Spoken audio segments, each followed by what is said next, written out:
السلام عليكم ورحمة الله وبركاته. صباح الخير للعموم. اليوم في الهاف مون في يوم 1/11/1439. واحنا في البحر، عند البحر صدنا هالحنشين الحنشان، ونبهوا الأطفال ونبهوا اللي يتسبحون في الليل ينتبهون من هالحنشان. هذا الهاف مون، وهذا شو الحنشان كيف فيه. هذا واحد وهذا الثاني.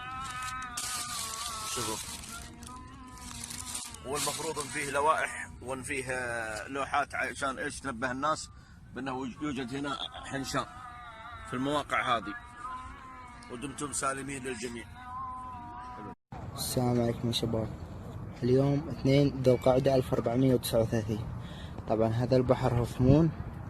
طيب، طبعا البحر على الشاطئ مليان من الحيات السامة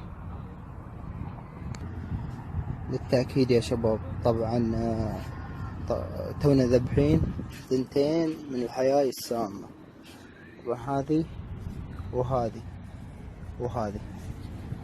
الرجاء أخذ الحيطة والحذر.